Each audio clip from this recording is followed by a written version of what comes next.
की सर्व सुंदर साथ।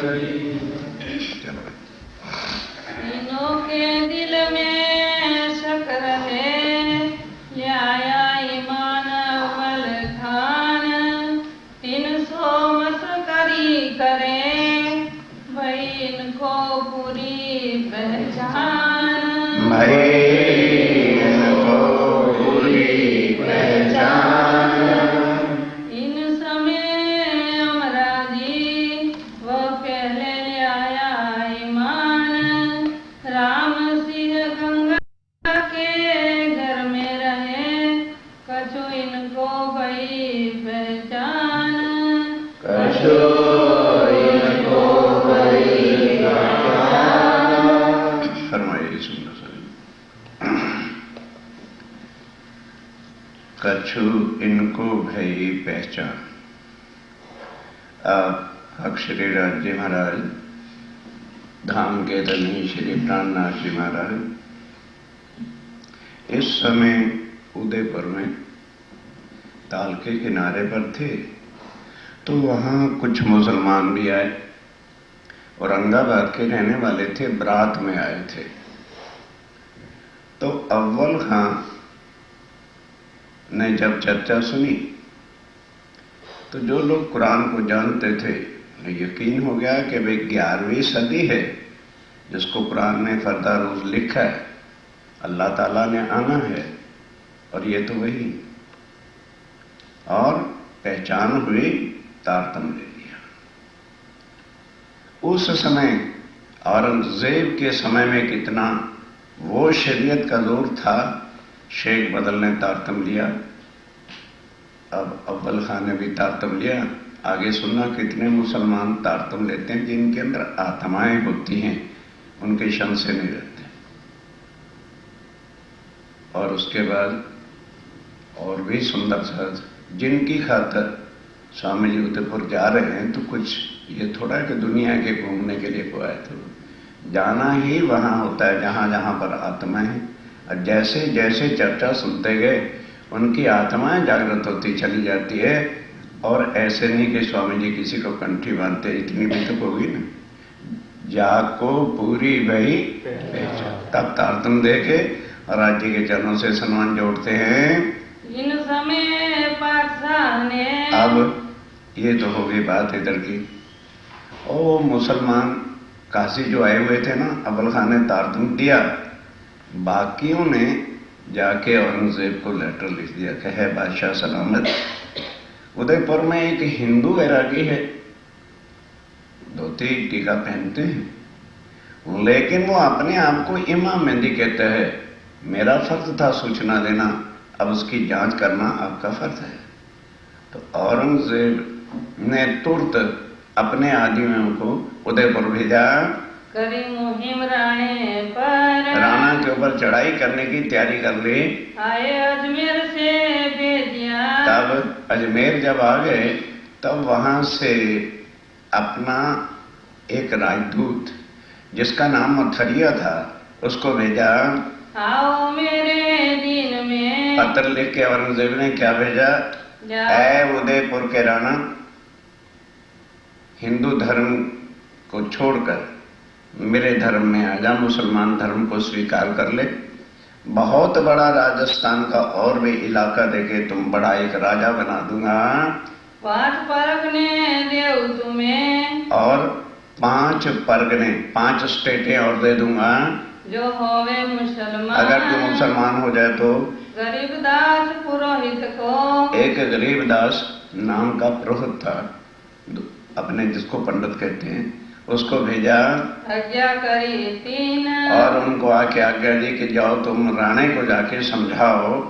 सो ले गया राज सिंह पे, और वो कहाँ गया, राज सिंह जो था राजगुरु था उसको जाके मुलाकात करी। कही कानो लाग कानन, कान ला करके खूब एकांत में बात सुनाई कि राणा को समझा दो, अगर ये मुसलमान नहीं बनेगा औरंगजेब हमला करेगा, आक्रमण कर देगा, सारी जनता मरेगी, क्या फायदा होगा।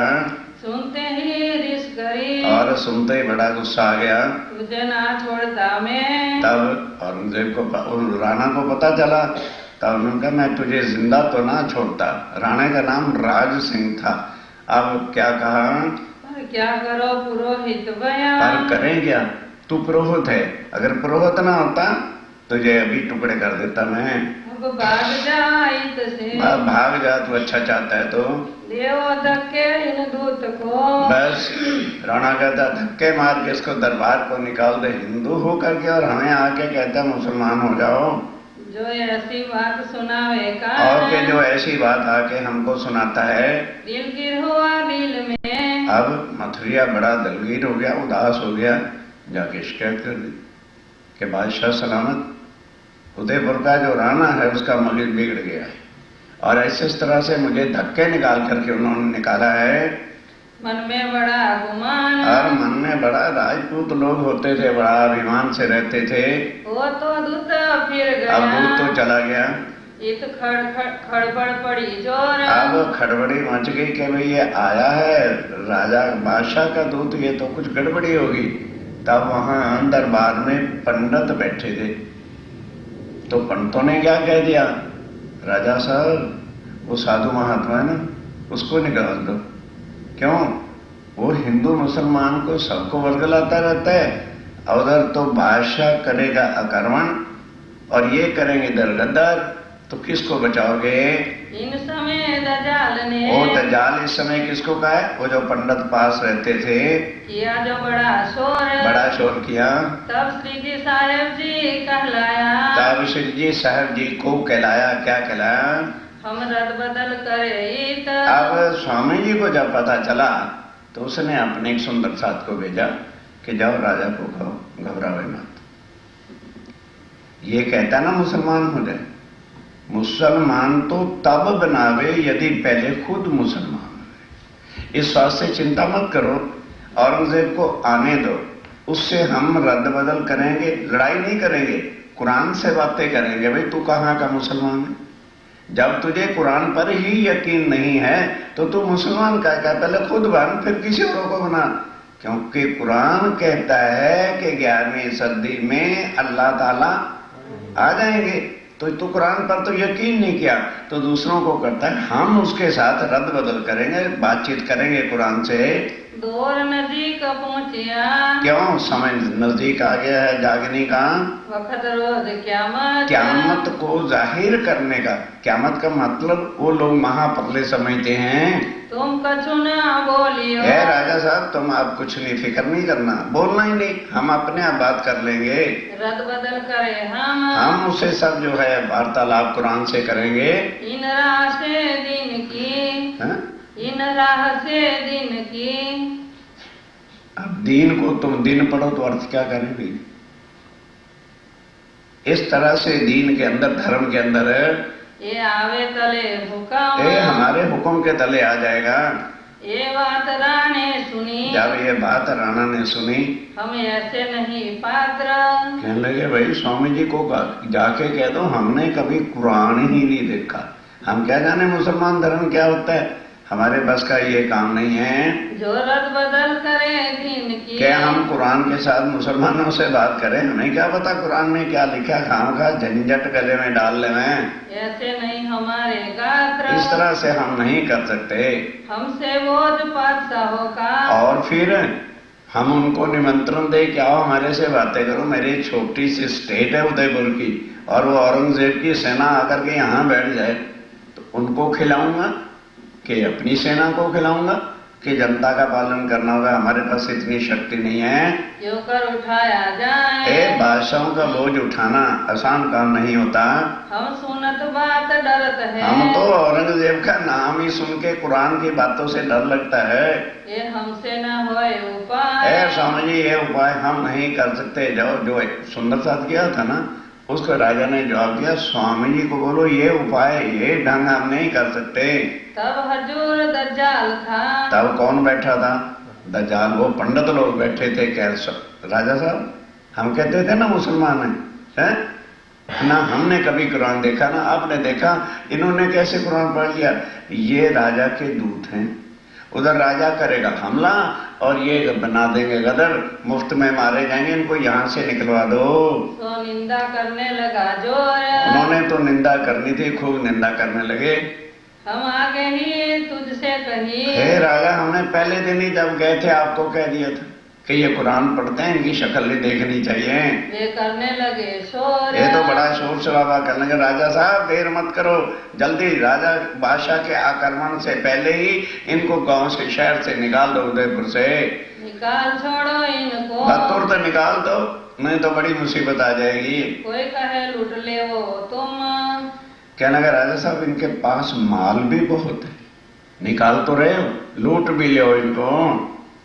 सब राणा सुनत है, तब राणा ने क्या कहा, पर कछु न किया हुक्म। सुना तो सही पंतों का, पर राजा होते हैं तो एकदम कच्चे काम नहीं न रखते, तो बात सुनकर के कोई हुक्म नहीं किया।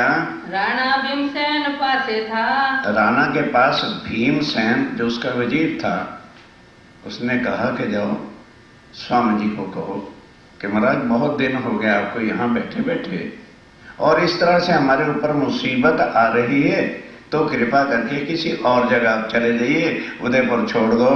इन वैरागी लूट ले होंगे। तब वो जो भीमसेन था ना, वो समझाता है कि बादशाह लूटना नहीं, अगर तुम हिंदू साधुओं को लूट लोगे तो ये जगह जगह जाएंगे और सब जगह जाके तुम्हारी बदनामी होगी, नाक कट जाएगा। फिर भेज दिया कोतवाल को, तब समझ आ गई लूटना नहीं चाहिए, तो कोतवाल को जो है भेजा, कहा एक पुलिस के जो इंचार्ज है उसको कोतवाल बोलते हैं कि जाओ स्वामी जी को कहो इतने दिनों से यहाँ बैठे हैं, कुछ स्टेट थोड़ी, कृपा करके यहाँ से चले जाओ। तुम विदा हो 4 दिन, 4 दिन के लिए अब यहाँ से चले जाओ, सुख समाधान हो वही, और जब सुख समाधान फिर शांति हो जाएगी फिर बेशक आ जाना, फिर आयो साधु फिर आ जाना वापस। लश्कर चारों तरफ हो। अब इतने में क्या होता है, वो मथुरिया गया, उसने जाके औरंगजेब को कह दिया। फिर जानते हो औरंगजेब को चढ़ा गुस्सा कि मेरे दूत को इतना अपमानित करके धक्के दे के निकाला, सेनापतियों को ऑर्डर दे दिया, जाओ उदयपुर के चारों ओर से घेर लो और क्या करो, चारों बाजुओं से खाई खोद दो, खाइयां खोद के लकड़ियां भर दो, लकड़ियां भर के आग लगा दो, कोई भी उदयपुर का बच्चा बूढ़ा जिंदा नहीं बाहर निकलना चाहिए, जैसे जैसे निकले उन्हें कत्ल करते जाओ, मार दो, कोई भी नहीं आदमी बचना चाहिए। श्री साहेब जी ने विचारिया, स्वामी जी ने क्या विचारा, हुआ हमको हुक्म। अब देखो और कोई होता तो क्या सोचता, स्वामी जी कहते हैं अरे राजा की क्या औकात है हमें निकाले, धनी ही हमें यहाँ से निकालना चाहते हैं, ये आज्ञा है राज्य की आज्ञा है, यहाँ से उठो तुम, कि यहाँ से उठाना चाहते हैं। स्वामी का दिख रहा है कि उदयपुर पे बहुत भारी संकट आने वाला है, ये सामा सुत हम संग। तब अब कई सुंदर साहब ने वस्त्र भूषण सामान इतना बर्तन सब कुछ अर्पण किया हुआ था। स्वामी जी कहते हैं हमने जगह जगह जाना है, ये सामान बिस्तर शाल दुशाले वगैरह अब हमको क्या करने, क्योंकि फिकीरी लिबास पहन रखा है सबने, निभे नहीं लगा, ये निभेगा नहीं, कौन उठा के चलेगा इसको, इथे बांट दीजिए। तो स्वामी ने कहा ऐसे करो, इसको प्रसादी रूप से बड़े बड़े उमराव जो राजा के हैं वजीर हैं उनको दे दो, और जो सुंदर साथी यहीं रहना चाहते हैं हमारे साथ नहीं जाएंगे उनको दे दो। ऐसा किया विचार, ऐसा विचार करके फिर कोतवाल आया। अब इतने में अभी स्वामी जी तैयारी कर रहे हैं, फिर पुनः कोतवाल दोबारा आ गया, ए स्वामी जी आप उस दिन आके कहा था आपने सुना नहीं, आप जल्दी जो है हमारे शहर को खाली कर दो। लाया हुक्म दूसरी बार हुक्म लाया राजा का, राने रजा दे तुमको, कि स्वामी जी राणा जो यहाँ का राजा है उसने आपको रजा दे दी है, कृपा करके चले जाओ। जो कर कहा फिर, जब फिर आके कहा तब अब इत रहने का हाँ धर्म न रहा लगाए। अब स्वामी जी कहते अब नहीं रहना, लालदास सामान उठाओ चलो, यहाँ नहीं अब रहना, अब बिल्कुल यहाँ खा भोजन में नहीं करना, हमारा जो अख्तियार है, हमारा अख्तियार दुनिया वालों के पास नहीं, हमारा अख्तियार अपने धनी के हाथ है। मालूम होता है बहुत भारी संकट उदयपुर में आने वाला है, इस वक्त से जल्दी निकलो यहाँ से, यही हमको काढ़ता। वही हमें निकालने वाले हैं। दुनिया के राजाओं की क्या शक्ति है, छुड़ाए दियो ये ठोर। बस के वो हमसे ये जगह छुड़ा रहे हैं, उदयपुर छोड़ देना चाहिए। जहाँ खेचे तहाँ जाएंगे। तब लालदास जी ने कहा जी चलना था, कह रहे प्रोग्राम चल रहा है, जिधर को कदम बढ़ेगा वही जहाँ राज्य ले चलेंगे, चल देंगे। अब ढूंढो ठोर और ठिकाने चलो भाई। इन समय महासिंह अब महासिंह आया, करने आया दीदार। महासिंह आया और सुंदर साथ आए। अब महासिंह कौन था? राजा के दरबार का दरबारी लोग थे, तो जो आते हैं किसी को शाल, किसी को कुछ, किसी को कुछ, बढ़िया बढ़िया जितना कुछ सामान था सब दे दिया, कईयों के घरों में बजा दिया। फिर सुंदर साथ उदयपुर को बुलाया कि देखो सुंदर साथ, इस सामान के लोभ में मत बैठो। ये जो घर में तुम्हारे बर्तन है, सामान है, तो सोचोगे अभी नए ही तो लाए हैं, छोड़ दो। उदयपुर पर बहुत भारी संकट आने वाला है, फिर नहीं कहना कि हमको बताया नहीं था। छोड़ दो, फकीरी लोग में आ जाओ और हमारे साथ चल दो। कौन चलता है? भरे घरों को छोड़ना, यही तो माया का जाल। बस जिनको तो समझ आ गई थी चल पड़े स्वामी जी के साथ, और जिनको घर का सामान का लोभ आया फिर देखो हशर क्या होता है। वासन वस्त्र सरगुण, और जितने वासन वस्त्र सरगुण मैंने अच्छे अच्छे कपड़े थे सब बंटवा दिए, क्योंकि स्वामी जी ने तो सब सुंदर साथ में फकीरी लिबास पहना हुआ है। तुम्बा कुंबड़ी गोदड़ी, बस स्वामी जी ने कहा भाई क्या क्या उठाना? एक तुम्बा, एक कुबड़ी लाठी और एक गोदड़ी पहनने का, बाकी सब सामान बांट दो, कोई भी नहीं उठाएगा। ये वेक पहना मोमिन, ये भेष सबको पहरा। अब कहो साथ उदयपुर का, अब उदयपुर के साथ जिन्होंने तारतम लिया था उनके नाम आते हैं। आए दिन इस्लाम, जिन्होंने आके स्वामी जी की पहचान करके तारतम लिया था, संप्रदाय में आए थे, सिर चढ़ाया हुक्म और सिर हुक्म। या में कोई आगे कोई पीछे। ये जो सुंदर साथ जिनके अभी नाम 2-3 पन्ने हैं, 100-150 सुंदर साथ है। किसी ने पहले तारतम लिया, किसी ने पीछे तारतम लिया, किसी ने बीच में लिया। आए बीच इस्लाम, आपने जो आके निजानंद संप्रदाय में शामिल हुए। कोई तो समझने के पख, कोई तो समझने के लिए आया था, समझने लगा तो पहचान हो गई, तारतम ले लिया। कोई दीदार के, कोई दर्शन करने आया था, उतने में चर्चा सुनी, आत्म जागृत हो गई। जब सुल्तान चढ़ा राणे पर, अब चारों तरफ से सेनाओं ने घेर लिया, खाइयां खोद दी, लकड़ी से भर दिए गए। अब राजा ने, बादशाह ने हमला किया, तब भागा सारा देश, तब सारा देश चल भी चल, कोई भी बाहर निकलने नहीं दिया उन्होंने।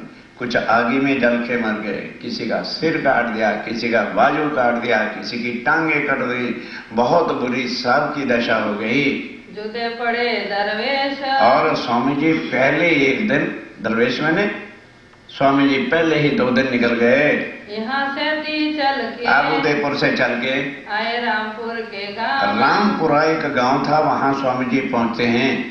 पासे पूरा दूध लाई, पास में एक दुधराईपुरा था, पूरनदास के और ठाम, पूर्णदास उसका जो है मुखिया था।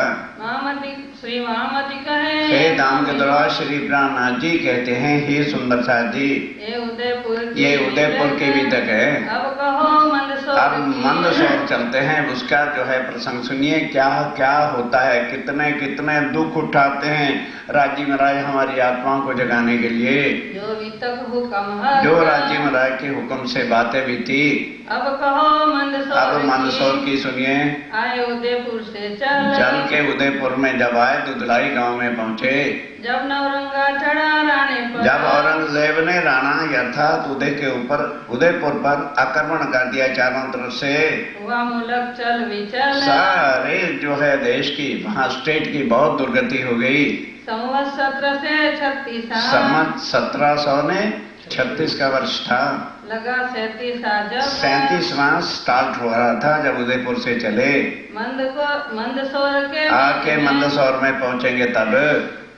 इन समय फकीरी का, इस समय फकीरी का लटकनी मटकनी चाल है, अति सुंदर स्वरूप सजा है। वेख धरा अनुपम। और अनुपम भेख स्वामी जी ने अक्षरार्थी हम लोगों की खातिर फकीर बने हुए हैं। शोभा छव स्वरूप की। और शोभा भाई उनके स्वरूप पर तो कुछ ही पहन ले, छवि और रूप ही रूप है। वारो कोटक रूप। अब लालदास कहते हैं क्या दुनिया के स्वरूप होंगे और सोचते होंगे हम बड़े खूबसूरत हैं। कोटक रूप भी वार दें तो उनकी तुलना में नहीं आ सकते। गोटा शोभे सिर पर। सिर के ऊपर गोटा बांध रखा है, जैसे ये काजी मुल्ला होते हैं ना, उसको रख के ऊपर 2 माला लपेटी हुई है, ऊपर कंडपी। और उसके ऊपर फिर कंडपी है सर्दी का मौसम में। दोई पुरत लोई धागे भरी। और 2 ही पुरत डबल धागे से बनी हुई है। ये पहनत है टोपी। इस तरह की गर्म टोपी भी पहनते हैं। अति सुंदर तिलक बन्यो। और तिलक 2 रेखा वाला। और वो गोपी चंदन, व्हाइट जो चंदन होता है उसको गोपी चंदन कहते हैं। और बीच में बिंदी लगाते थे। मुख शोभित मानो चंदन। मानो और स्वामी जी का स्वरूप कैसे चंद्रमा की तरह जो है चमक रहा है। जे श्रवणी शोभे कानों में। और 2 श्रवणी कानों में भी कुंडल डाल रखे हैं। दोई वाले कंचन के। और 2 वाले कंचन के हैं। अत राजत छब प्यार की। बहुत प्यार भरी छवि है।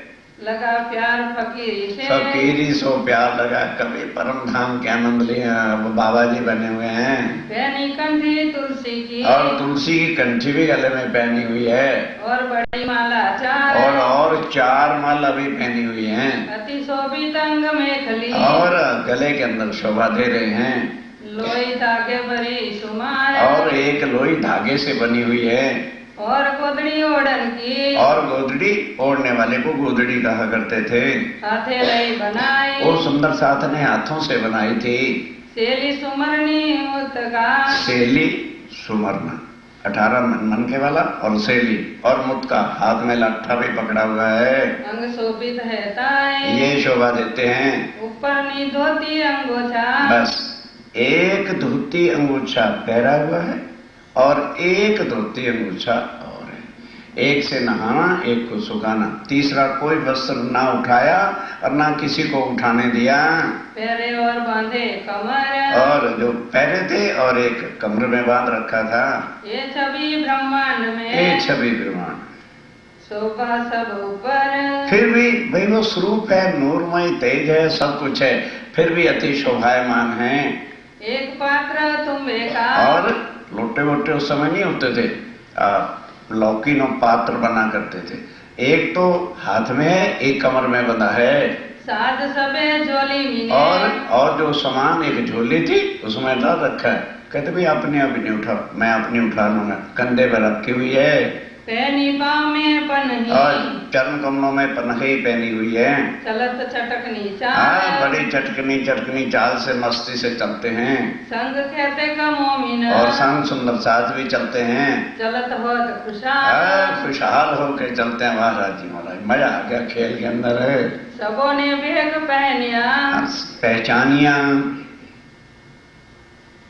पहनिया के भेज पहनिया तो सबने फिक्री ही भेष पहना हुआ है। देखा अपने साहिब। जब साहेब ने ऐसा पहना तो फिर वैसा ही सब बने हुए, क्योंकि स्वामी जी ने क्या किया था, जिन्होंने मेरे साथ रहना ऐसे वस्त्र पहने। ये सब दुखी किसने किया? मुकंदर। जिस कारण से स्वामी जब फकीरी लिबास में आना पड़ा। चाह खेल देखन की। स्वामी जी कहते हैं भाई तुमने भी तो चाह खेल देखने की कही था ना, ये थोड़ा घरों में शाल दुशाले बढ़िया खाते रहो, फकीरी भी बन के देखो। हुई बड़ी खुशहाली तब। मोहन कहते हैं स्वामी जी जैसे मर्जी रखो, अब हमें पता चल गया ये माया जंजाल क्या है। श्री भाई जी भेष बनाई। अब मोती राज ने भी भेष बना रखे। जब मेरे धनी ने ऐसे वस्त्र पहने हैं तो मैं बढ़िया साड़ियां क्यों पहनूं? सब कुछ फेंक दिया। उन्होंने फकीरी लिबास धारण किया। शोभित है निर्गुण। और वो भी निर्गुण है। निर्गुण मैंने फकीरी लिबास में है। साज फकीरी राखत। और वो भी फकीरी लिबास रखते हैं। जंग दजाल से करे मोमिन। जंग दजाल से करे मोमिन। जो मोमिन है वो इच्छो भरे समान टोकरे के टोकरे नहीं भर के चलते। यही है दजाल से लड़ना। क्यों? दुनिया को बढ़िया चाहिए, पहनने को बढ़िया चाहिए। कहते ना मोमिन जैसा मिलेगा, फकीरी है तो फकीरी धारण करते हैं। राह बीच रामपुरा, अब चलते हुए राह में एक रामपुरा गांव आ गया। कहाँ निकट चारण का गाँव, वहाँ चारण मल एक गांव का प्रधान था, उसका गांव था। कहाँ उठाई हवेली, अब वहाँ आके ठहरे, विश्राम किया। तो स्वामी जी का भी यहाँ 2-4 दिन विश्राम कर लेते हैं। तब उन्होंने रातों रात ही ईंटें पाट दी और हवेली खड़ी कर दी बनाए ठाड़ी हवेली करी, और बना के तैयार कर दी। स्वरूप रहे 3 में, किसके लिए? माताएं बहनें बैलगाय उनको वहां रखते हैं। पूरनमल चारण, अब पूरनमल चारण जो वहां का प्रधान था, वह गांव था उनका गांव था। रही उनकी माता खिदमत में, और वो बुढ़िया उनकी माँ थी। उन्हें कहा मेरे घर साधु महात्मा आए हैं, बहुत अच्छा है, सेवा करने का अवसर मिला है। खूब दिन भर रात सेवा करती है। करी उपली पहचान, अभी ऊपर की पहचान थी, आत्म नहीं पहचानी कि अच्छू साधु महात्मा। आगे लोगों के दिलों में भाव होते थे साधु महात्माओं की सेवा करना। इनके स्वरूप देख के, और इनका स्वरूप स्वामी जी का देख के उपला था ईमान, ऊपर का ईमान आया था। अभी चर्चा नहीं सुनी उसने। जब दजाल ने जोरा किया, अब उधर तो औरंगजेब की सेना ने जब हमला किया, दिल बैठा बेरिसाल, तब राजा के पास वेरिसाल भाई था। अब उसको लोगों ने भड़का दिया कि वेरिसाल, हमने कहा था ना कि ये जो साधु महात्मा इनके पास बहुत माल है, देखो जाते जाते इतने इतने बढ़िया पोशाक वस्त्र और ये सब दे गए हैं, तो जो सोने की ईंटें थी ना वो अपने साथ उठा के ले गए। तुम अपने आदमी 10-12 लो और जाके हमला कर लो। अभी तो थोड़े ही गए होंगे, लूट ले उनको। बुरी नजर करी साथ पर, बस वो वेरी हिंदू है, राजा का भाई है, पर बददिमाग है। उन्होंने कहा ठीक है, बस लेके कुछ आदमियों को स्वामी जी के पीछे भागा लूटने के लिए। तब चारण के घर गए, और पूरनमल चारण के उसे पता भी यहाँ साधु महात्मा ठहरे, तो वहां गांव का जो प्रमुख था उसके घर गए और जाके कहते हैं देख भाई, तू इनकी कर रहे ना सेवा, इनके पास बहुत माल है, ऐसे ऐसे कीमती वस्त्र भूषण तो ये बांट के हैं, इनके पास सोने की ईंटें हैं, तू मेरा साथ दे, आधा तेरा और आधा मैं ले जाऊंगा। फरियाद करी मोमिन, इस तरह से आके उससे विचार किया। तब चारण की माता ने, अब उसकी माँ बैठी थी, उसको लगा कि क्यों भाई, एक मुत्का लठ उठा लिया। कहते जब तुम्हारे पास आए थे उदयपुर तो तब क्यों नहीं तूने लूटा? अब आए हैं वो मेरे घर, पता नहीं कौन नसीब से, और हमें उनके दर्शन हुए, और तू मेरे घर आए भी साथ को लूटता है। याद रख ले, अगर उधर बुरी नजर भी करी तो जैसे गधे की पिटाई होती ना, मार मार के तेरी हड्डी पसलियां तोड़ दूंगा, तोड़ दूंगी। तो आ, या तुझे मारूंगी और या मैं खुद मरूंगी। या तो मैं मरो 3 पर,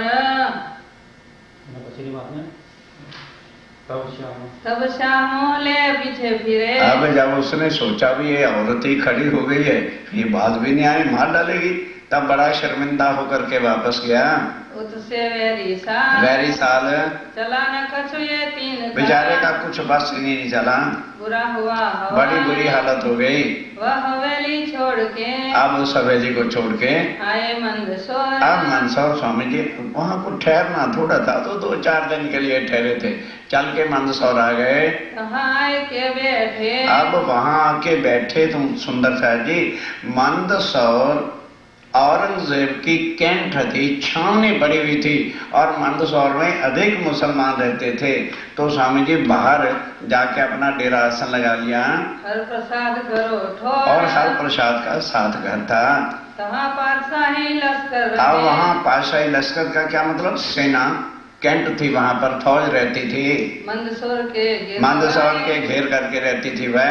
गावत सनंदे तहाँ बैठ के। अब देखा भी यहाँ तो मुसलमान ही मुसलमान है, तो हिंदुओं के ग्रंथ बोलने से क्या फायदा।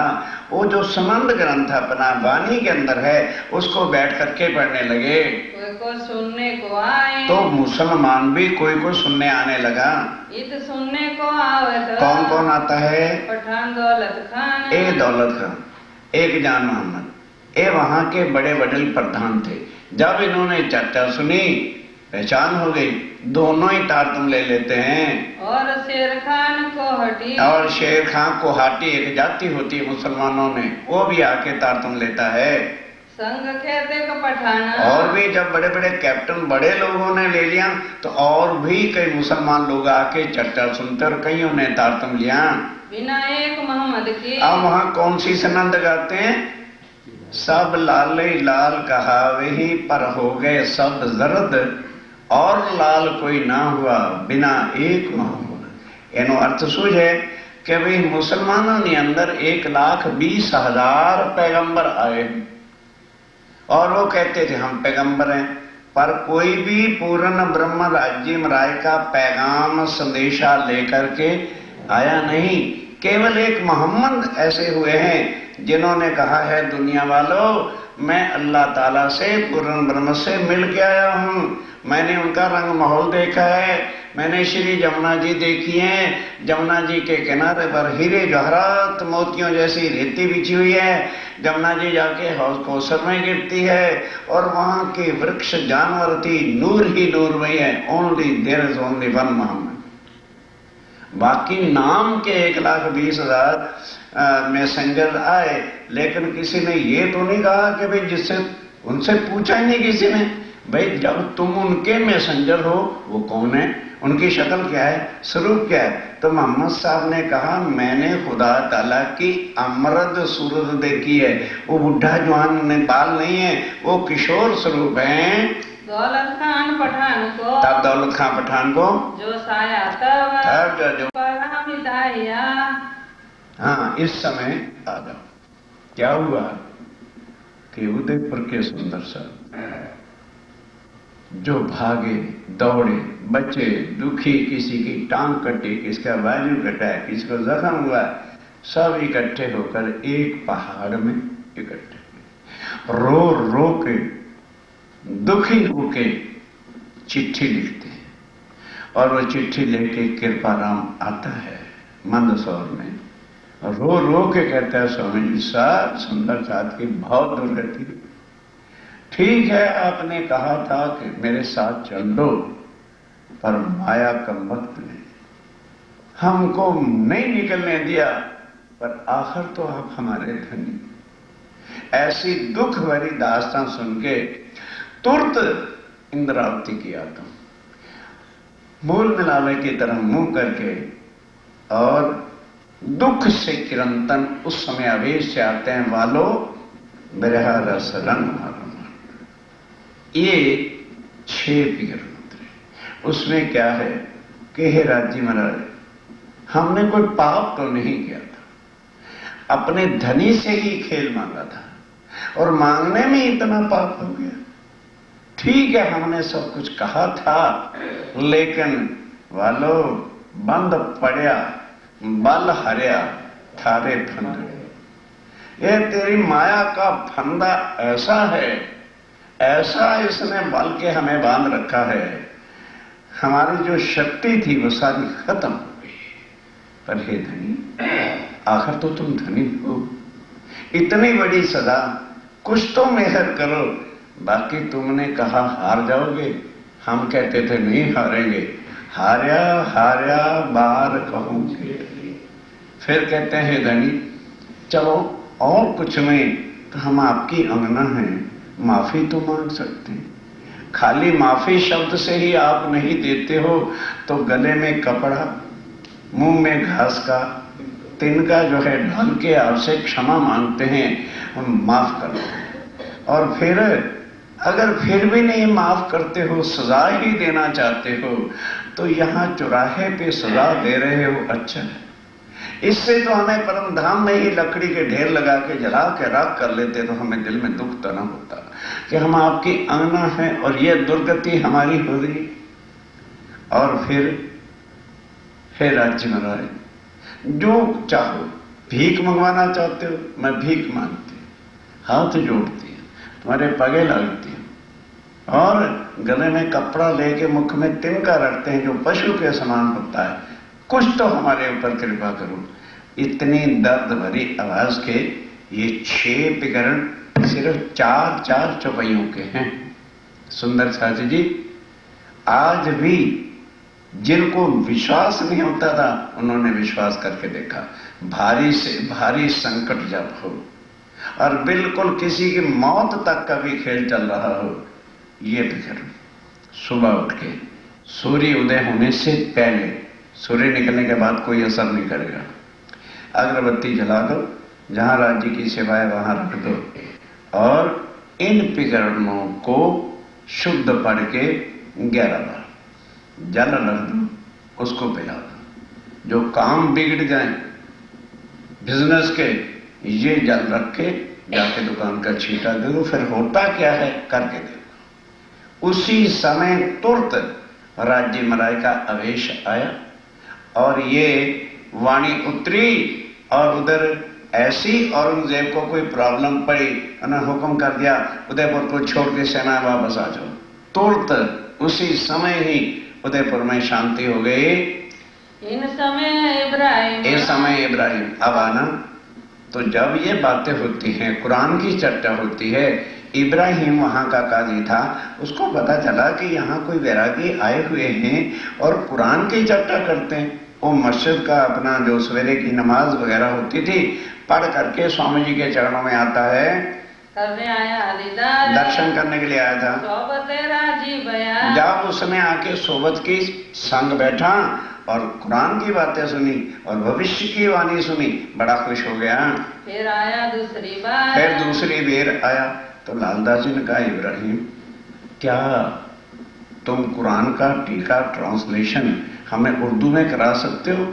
अगर तुम कराओगे ना तो हम आपको पैसे देंगे।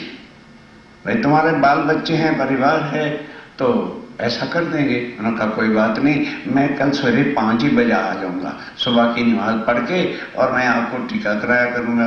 अब पहले तो आ गया विश्वास, तो टीका लगा कराने। तब स्वामी जी ने कहा, लालदास पहले 19वां 16वां और 20 21 जो 5 सुपारे हैं उसका टीका करो। उसका टीका हो गया। फिर कहने लगे अब पहला सुपारा ले ले अल्फ लाम मीम वाला, उसमें मेरे तीनों स्वरूपों की पहचान है, बसरी मलकी और हकी, उसी को अल्फ लाम मीम कहते हैं। उसका टीका कराया, फिर दूसरे का कराया, फिर तीसरे का करा दिया, चौथे का कराया। अंदर बेईमानी आ गई, क्यों ये हिंदू, मैं काजी, अगर औरंगजेब को लग गया पता तो मेरी तो रोटी रोटी बंद हो जाएगी। क्या लगा, लालदास लाओ दर, तुम हिंदू और हो करके हमारे कुरान पढ़ते हो, लाओ ये सारा कुछ हमें दो। और स्वामी जी का लालदास चौकस हो गया। वैसे स्वामी जी का इशारा था। लालदास जी कहते हो काजी घर चला, हड्डी पसलियां तोड़ के अभी सीधा सुरमा पीस दूंगा।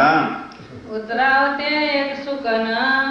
अब 16वां सुपारा जब अर्थ कर रहे थे तो एक बात उसमें आ गई, तरबियत फी लेल टूल में। और क्या आयत निकल आई, 1100 साल समझने की बात है, 1100 साल पहले मोहम्मद साहब से राजी ने क्या लिखवा दिया, जो अर्श के मोमिन होंगे और वो माया की मांग करेंगे तो राज्य उनकी बात सुनेंगे नहीं, इधर मुंह कर लेंगे, भाव करे बकने नहीं समझे, समझ लगी। अगर माया की डिमांड करोगे, राज्य महाराज मन भी बढ़िया गाड़ी है, अब तो कहां इधर, वो उनकी फरियाद सुनी ही नहीं जाएगी। अब अर्थ कौन जाने क्या है। तो काजी कहता है मालूम होता है किसी अनपढ़ ने कुरान लिखा है और गलत लिख दिया है। तब कहा इब्राहिम, तब स्वामी जी ने इब्राहिम को क्या कहा, डांटा, ए इब्राहिम खबरदार, क्या बकवास कर रहा है, तुझे मोमनों के मुरातबे का क्या पता है, तू कहता है गलत लिखा है, कुरान बिल्कुल ठीक है, खबरदार इसके अर्थ हम जानते हैं कि क्या होता है। फिर के पढ़ो शुक्र, दोबारा पढ़ जरा, ये तुम क्या कह, क्या तुम अपने मुंह से कह रहे हो, फिर हमें सुनाओ काना, दोबारा सुना जरा हमको। तब कहा इब्राहिम, तब इब्राहिम ने क्या कहा, जल्दी जो पढ़ो कोई भाई, मुसलमान कि जो कोई मुसलमान होगा मोहम्मद की उम्मत के, मोहम्मद की उम्मत के, समझे। अब यहाँ मोहम्मद कौन, श्री प्राणनाथ जी महाराज, उनके जो साथी सुंदर साथ होंगे, अर्जी न पहुँचे कान, उनकी अर्जी कभी राजी सुनेंगे ही नहीं, कोई पहुँच ना सके। अब कोई उनकी बराबरी में और कोई पहुंच भी नहीं सकता, लेकिन उनकी अर्जी नहीं मानी जाएगी। क्यों, यदि वो माया मांगेंगे तो। मरातबा मोमिन, स्वामी जी कहते हैं, तू मोमनों की शोभा को, साहिबी को क्या जानता है, तुम हरफ न फिराओ, खबरदार कुरान का एक शब्द भी इधर उधर नहीं करना, ये बिल्कुल ठीक है, जैसा लिखा हो, जो लिखा हुआ है उसको ज्यों का त्यों रहने दो, और वाही सुकन को, और वाणी सुकन को समझत नहीं तुम नहीं इन शब्दों को समझ सकते, इसका क्या अर्थ है। कोई क्या जाने उन क्या लिखा, तुम्हें क्या पता कि राजी महाराज ने ये क्या लिखवा रखा है, तो समझत नहीं हम, तो तुम नहीं समझते, सो समझते हैं, हम समझते हैं, तुम क्या जानो इसका क्या अर्थ है। लगता एक चबूतरा, एक चबूतरा था, वहां पर बैठे रहे कि तू सारा मुझे ये सुना, बीतक देख राजी हुए, और अपनी बीतक जो कुरान में 1100 साल पहले राजी ने लिखवा दी कि ये हमारे साथ होना है, वो पढ़ के बड़े प्रसन्न हुए, पूर्ण मनोरथ, क्या मनोकामना। जब ये सुंदर साथ को सरल टीका अर्थ गठन में मिल जाएगा तो सबको समझ लग जाएगी कि कुरान मुसलमानों का नहीं है, वह तो हमारे वास्ते आया, भाषा जरूर वहां की है। अब अपनी बात के सब विद कार्य सिद्ध हो गए। जो सुंदर साथ डरता फिरता है उनको कहोगे ले भाई पढ़ लो क्या लिखा है कुरान में, अब तुम करना कछु ना पड़े, अब लालदास कुछ भी नहीं करना पड़ेगा, रही न कोई गरज, और कोई गरज ही नहीं है। अब ये सब साथ को, अब ये सुंदर साथ को जब अर्थ हम दे देंगे, लिखो खुश खबर, सबको खुशखबरी लिख दो, सुंदर साथ घबराना नहीं, कुरान में सब अपनी ही बातें हैं, मेहर वही श्री राजी बलाई की मेहर हो गई है, पढ़ते चलो। तुम ऊपर और सुंदर साथ के वास्ते लिखने बैठे संध्या को, तब लालदास जी संध्या को लिखने बैठते हैं, सारी रात बैठ करके लिखते रहते हैं, सो जहाँ लो अरुण उदय, जब तक सूर्य उदय नहीं होता। इब्राहिम जाए अपने, तब इब्राहिम अपने घर नमाज वगैरह पढ़ने के लिए जाता है, दातुन पानी, तब लालदास जी उठ के दातन कुल्ला करते हैं, जो करते उतरे, इस तरह से करते हुए कितने सवारे उतर गए, जो 4 सारे पढ़ गए हूँ तुम्हारा, फिर पढ़ना शुरू होता है, 4 सवारे उतर गए, 16, 17, 18, 19, फिर चलो आगे।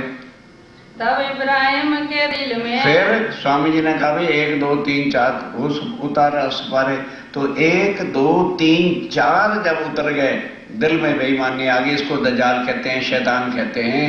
ले तब सिर छीन के, तब दिल में क्या है कि हो, अगर औरंगजेब बादशाह को पता चल गया कि मैंने अर्थ लिखवाया तो मुझे मार डालेगा। दिल में कि तफसीर हुसैनी जो किताब थी ना जिससे अर्थ करा रहा था, वो लालदास जी के हाथ से लगा छीनने, तो मन को करो खुशहाल, तब मेरा मन प्रसन्न होगा, नहीं तो औरंगजेब को पता चल गया तो मेरे तो मार डालेगा। तब लगा खरखसा करने, तब लड़ाई झगड़ा करने लगा, बीच बैठा वे शाहिद, तब कहने लगा देखो भाई तुम्हें ये इख्तियार नहीं है, तो बीच में बेशक दरमियान में किसी को बुलाओ, हिंदू होकर के मुसलमानों का कुरान नहीं पढ़ सकते, मेरे वापस करो सब। मोमिन करीब देख के, अब लालदास कहते हैं काजी मोमनों को गरीब समझते, इसलिए तुम ज्यादा जो है अपनी अकड़ दिखा रहे हो, देवे डर शरीयत और बार बार शरीयत का डर देते हो कि शरीयत का राज है, शरीयत का राज है। तो लालदास कहते हैं शरीयत हमारा क्या बिगाड़ेगी, मांगने लगा तफसीर तो अपनी तफसीर को मांगने लगा। मैं ले जाऊं मैं अपने घर ले जाऊंगा, तुम्हें नहीं दूंगा। तब लाले पहचानिया कि अब ये काजी ने, अब ये शैतान का रूप हो गया है, दजाल की नजर है, ये दजाल की नजर है। फितवा उठाने को तो लड़ाई करने के वास्ते करता है ये काम, यही काम करता है। मैं तफसीर इनको क्यों मैं इनको तफसीर दिया हूँ क्यों? ये फिरा दिन इस्लाम, ये तो अपने दीन से ही फिर गया है। तब श्री जी ने जानिया, तब श्री जी ने क्या जाना? उनके मन की बात, इनके मन की बात समझ गया कि ये बेईमान हो गया है। तब जवाब चौखा दिया। तब लालदास जी ने इशारा कर दिया और स्वामी जी ने लालदास जी को, बस स्वामी जी के इशारे की देर थे। कहने के काजी जीना चाहता है कि मरना चाहता है? चला जा चुपचाप, नहीं तो अभी यहाँ तेरा गिनती पूरी कर दूंगा। ये बात सुनी पठान ने, अब वो चला गया। अब आया जान मोहम्मद और मोहब्बत का। देखा कि स्वामी जी कुछ चिंतित, उदास है। वो लगा चरणों में, कहने लगे हुजूर, जिस स्वरूप पर सदा हम खुशियों की लहरें देखते हैं, आज उदास क्यों? कारण क्या है? हमें बताओ तो सही। मैं गांव का प्रमुख हूं, मेरे होते हुए आपको कोई कष्ट आ जाए तो हमारे जीने पर भी लानत है। आप बताओ तो सही। तब स्वामी जी कहते हैं, भाई तुम अपने आप को मुसलमान कहते हो, गरीब मोमनों को जो है इस तरह फटकारते हो। हुजूर बात का तो पता चले। कहना है जी वो इब्राहिम जो पहले कहता था आप हमारे मुरब्बी हो, मीर हो, ये हो, वो हो, और आज इस तरह से लड़ झगड़ के हमारे से चला गया है। एकदम मोहब्बत खां को चढ़ गया गुस्सा। कहने लगा इब्राहिम साला हमारे टुकड़ों पर, हम उसको रोटी देते हैं तब खा रहा है, और आपको दुखी करके चला जाए और जिंदा रह जाए, तो फिर खुदा रसूल की कसम उठा के कहता हूं अभी उसकी गर्दन काट के लेके आऊंगा। मुद्दा उठाया चला गया। मैं तो तुम्हारा गुलाम, और मैं तो तुम्हारा गुलाम हूं, करो फरमाया सोए। अब घर गए, जाके उस पत्नी से पूछा, बता भाई कहाँ है? वो डर गई। कहने लगे बताती है कि तेरा भी यहां पर कर दूं ठीक ठाक। कहने लगे जी वो निकाह पढ़ने गया, मतलब जैसे पंडित लोग शादी नहीं पढ़ाते तो उनके यहाँ निकाह कहते हैं। वहीं चला गया जहां वो आयतें पढ़ के किसी का लगन कर रहा था, विवाह कर रहा था। कहते आए इब्राहिम के बच्चे बाहर आ, पहले तेरा विवाह मैं करता हूं, तेरी आयतें मैं पढ़ूंगा आज बाहर। डर गया कि ये तो प्रधान आ गया, ज्यादा मैं मार डालेगा। आया, पगे लगा उसके, कहते हुजूर मेरे से ऐसी क्या गुस्ताखी हुई? मैं तो आपका गुलाम हूं, आपके टुकड़े से बर्तन, टुकड़े के बच्चे खड़ा हो जाए, खड़ा। उस दिन मैंने पूछा था तूने क्या कहा था? ये मेरे पूजनी है, मेरे वडील हैं, मेरे मुरब्बी हैं, और आज इस तरह की तो गुस्ताखी करके आया है मेरे होते हुए। मैं गांव का मुखिया प्रधान हूं और तू इस तरह से जो है उनके दिल को दुखा के आया है। क्यों दुख दिया हादी को? हादी को क्यों दुखी किया तुमने? ऐसा झूठ तुमसे हो, ऐसा पाप, और फिर झूठ बोलते हो। ये मेरे आगे कहा, तुमने मेरे आगे क्या कहा था? ये मेरे मुरब्बी, ये मेरे मुरब्बी हैं, वडल हैं, पूज्य हैं, और आज तेरे वो भाव कहाँ चले गए? मैं गुलाम इनका, और तू कहता था जी मैं तो इनके चरणों का दास हूँ, गुलाम हूँ। अब ते क्यों फेरी अपनी छवि, तेरा यकीन विश्वास कहाँ चला गया? मार डालू तुझको, तुझे यही तेरे टुकड़े कर दूंगा और तेरी जनाजा अर्थी यहीं से निकलेगी।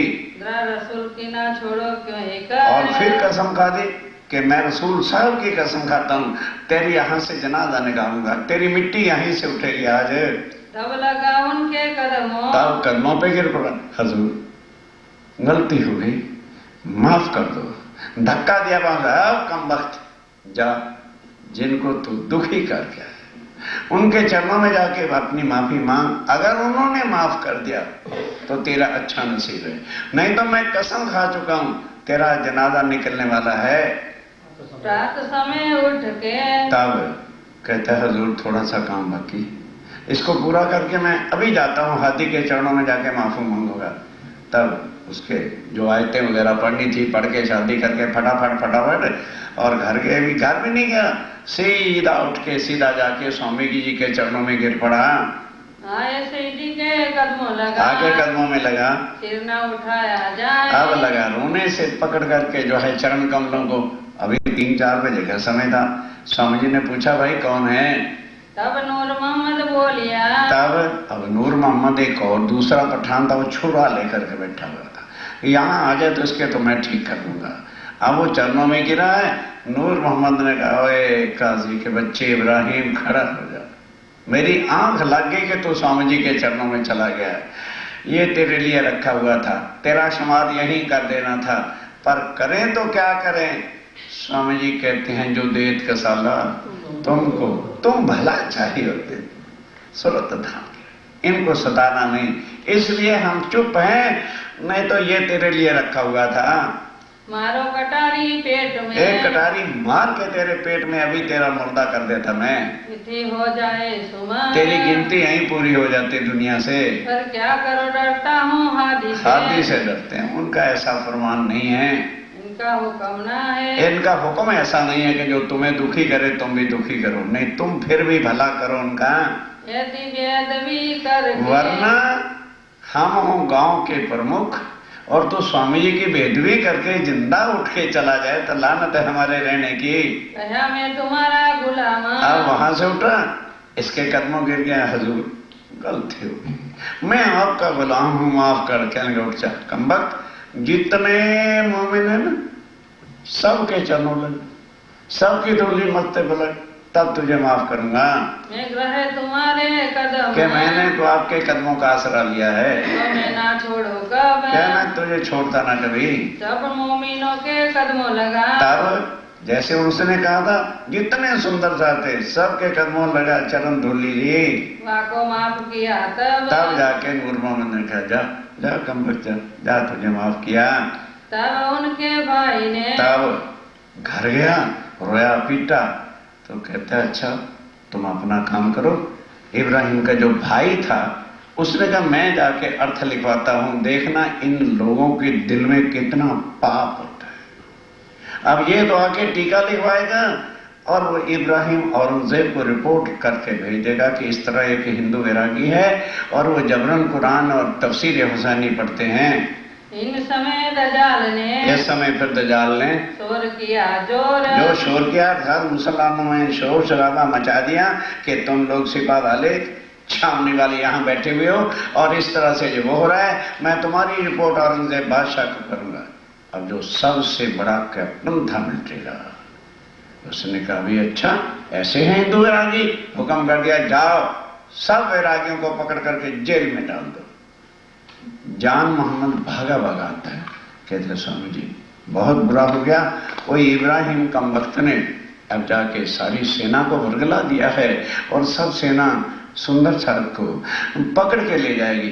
कहने लगे अच्छा कोई चिंता मत करो। तुरंत स्वामी जी ने हुक्म दिया, देखो सुंदर साहब गली गली में चले जाओ, फकीरी भेज तुम्हारा है और एक से एक नहीं मिलना, कोई किसी गली में कोई किसी गली में, लाखों फकीर होते हैं भिक्षा मांगने वाले, तो 24 लाख के अंदर एक बार वो मोटा वटना जो वृक्ष है उसके नीचे सब इकट्ठे होना, मैं भी वहीं आ जाया करूंगा और जो तुम टुकड़े भीख के मांग के लाओगे उसी से गुजारा किया करेंगे।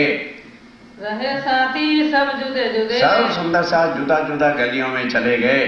काहू जितना हुआ मरो, किसी के दिल में उदासी नहीं हुई कि यार घर बैठे थे इतने बड़े सेठ थे और अब भीख मांगना, करोड़ोंपति कोई सेठ हो कभी और जाके भीख मांगे किसी के दर पर, कितना कठिन काम होता है। सुंदर साथ जी इन मोमनों को इतनी माया में से निकाला स्वामी जी ने, छिप रहे जुदे जुदे, जुदे जुदे छिप जाते। कोई पूछे भाई जी हमको क्या पता, हम तो भिखारी हैं फकीर हैं, रोटी मांगते हैं खाते हैं, हम नहीं जानते। कोई सारी पुरुष बेचारी सारी छावनी वाले थक गए, आवे दीदार को एक बेर, बस एक बेर 10, 11, 12 बजे जब सब महल्लों में से मोमिन जो है भीख मांग करके जुदा जुदा, अब कोई ताजी तो रोटी नहीं बना के भिखारियों को देता है, कोई रात का रोटला देता है, कोई कुछ देता है, कोई कुछ देता है, जो कुछ भी होता है अपनी अपनी झोली भर के जहां स्वामी जी ने कह रखा था वहां आ जाते हैं। झोली भर के लिया, सब झोली भर के ले आते हैं। टुकड़े मांगे फिर, टुकड़े भीख मांगते हैं तो कोई कोई टुकड़ा डालता है, कोई कोई उल्टा डालता है, कोई बेसन का देता है, कोई मक्के का देता है, कोई देता है, जो जिसने खाया होता है, और वो भी बचा हुआ वो देते हैं सबको। सब मांगे हुए टुकड़े लेके आते हैं, बड़े प्यार के साथ सबकी झोलियां रखवा लेते हैं। एक एक झोली में से थोड़ा थोड़ा खाते हैं। कहता भाई ये किसकी झोली है, बड़ा स्वादिष्ट है, किस मोहल्ले से लाया, बहुत दयावान लोग हैं, बहुत दयालु हैं। उत्साह बढ़ाने के लिए सबकी झोली में से जिसकी वो झोली होती है, एक तो भीख मंगाई, उठ के कहता है ये मेरी है, मैं उस मोहल्ले में से मांग के लाया हूँ। सो बताओ तो अपने, सो बताता है जो जो मांग के लाता है, ये लाया मैं, ये मैं लाया हूँ। राजी हो तीन पर, राजी होते हैं, कहते शाबाश, बातें हंस करे और हंस के बातें करते हैं। और ये हाल अब ध्यान के साथ सुनो अगली चुमियों को। मैं अजमावत तुमको, जब सब खड़े हो के खुशी हाल से बताते हैं, कहते सुनो मैंने तुम्हारे से भीख क्यों मंगवाई, कोई कारण होगा। ओ मुकंदस, जहर फैलाता है सुंदर साहब। अब उनको यहां लाए ही नहीं, उनको पहले से जुदा कर रखा है। अब ध्यान के साथ सुनने का प्रसंग है। और बाकी मौनों को कहते हैं मौनों, भीख मंगाने का कोई कारण नहीं था, मैंने मंगवाई है। क्यों मंगवाई है, इस मजल तक मैंने तुम्हें क्यों पहुंचाया है। मोमिन राजी होए के, मोमिन कहते हैं स्वामी जी हमें तो कोई उसमें उदासी नहीं, जब आप फकीरी लिबास में हैं तो हम कोई आपसे वो पड़े। और स्वामी जी जो आनंद इस भीख के टुकड़ों में खाने का है, क्या परम धाम में था, हमें बहुत मजा आ रहा है। बातों करे खुशदी, और खुश होके उत्तर देते हैं, एक दिन हम कब, ये दिन हम कब पावनी। हम तो खाली गाते ना, या इधर आके पियाता है इधर, ढोलकी बजाते हैं ना। और ये हालत हो जाए तो राज्य को छोड़ के शायद हनुमान जी के चरणों में चले जाएंगे। वो मोमिन है। लाख संकट भले क्यों नहीं आ गए, बड़े बड़े शेर लक्ष्मण दास जैसे भीख मांग रहे। कहना और करना और सुनना बड़ा फर्क होता है। अब उल्टा मोमिन क्या कहते हैं, स्वामी जी ये बताइए ये दिन क्या दोबारा मिलेंगे, ये क्या हमारे नसीब में दोबारा होने वाले हैं। और हम मांग के लाई तो आते हैं, आप अक्षरातीत होके भीख के टुकड़े खा रहे हो, तो फिर क्या हम बोले आपके सामने। रहे एक दूजे हिल मिल, और एक दूसरे से हिल मिल प्रेम प्यार के साथ रहते हैं। तुम सिर बना दजाल का, स्वामी जी कहते हैं ऐ मोमनो तुमने दज्जाल का सिर भाना, नहीं तो दुनिया हा मामा क्या कहेगा, हा वडील क्या कहेंगे, इसने ही दुनिया का सत्यानाश कर रखा है। और तुमने उस लोक लाज को, मर्यादा को, परिवारक शान को, सबको उठा के मिट्टी में मिला दिया है। कुटुंब कबीला आश, कोई कुटुंब कबीले, अब कुटुंब कबीले की क्या आस है। ऐसे आदमी घर जा सकते हैं, कहेंगे कम बख्तो निकल जाओ, हमारी तुमने नाक काट दी है, भीख मांग के हमारे वडलों का पर भी ये कर दिया है। उन्होंने वडल वडल समझा ही कुछ नहीं, किसके वडल, अरे वडल थे मार मिट गए, हमारा मतलब क्या है उनसे। रहे बहुत बल है, बल रहता है, राज्य में राय का आवेश रहता है, संग जोश जबराई लखा, संग जोश किसका है, धनी राम का। श्री बाई जी ने इन्होंने, श्री बाई जी भी क्या करते हैं, सब तिजोरियों को इकट्ठा लौट देते हैं। फिर जुदा जुदा चीजें करे, बाजरे का है, मक्के का है, ये है, सब बना के बड़े दिल और प्यार के साथ सबको पंक्ति में बिठा के खुद परोसते हैं। एक दूसरे को सेवही, और मोमिन भी एक दूसरे की इतनी सेवा करते हैं, जरा किसी को कष्ट हो जाता है तो उसको दबाते भी हैं, करते भी हैं, हर तरह से हर बात कर चित, हर भांसो बड़े चित्त के साथ सेवा करते हैं कि इन सुंदर साथ में हमें किसी को कष्ट नहीं होना चाहिए। हेत कर मीनो मीने, हेत करके प्यार करके कहूँ सकना बैठा किसी के दिल में संशय नहीं होते कि कोई बीमार भाई बीमार है तो बहनें उसको चरण दबा रही हैं तो क्यों दबा रही। ऐसी बुद्धि दृष्ट नीच वाली है ही नहीं है। नाना भाई चलया, बस अब इस समय नाना भाई सुंदर साहब था, बेचारे का शरीर पूरा हो गया, चला मैंने शरीर छोड़ दिया मंदसौर के अंदर। साले माँ पके रहा, बस यहीं तक कि राज्य की सेवा उनको लिखी थी सो पूरी कर गया। उतने ही सुख से, इतने ही सुख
सदा सुख नहीं मैं क्या कहूँ किसको सदा सुख मेरे नाम नहीं जो मेरे नाम नहीं सदा सुख नहीं मैं क्या कहूँ कि सौगात जी श्री मावती उगार स्वरूप पर मारी अंगना बड़ी बड़ी चाहत जी पिया जी धनी जी तू तैसी जियो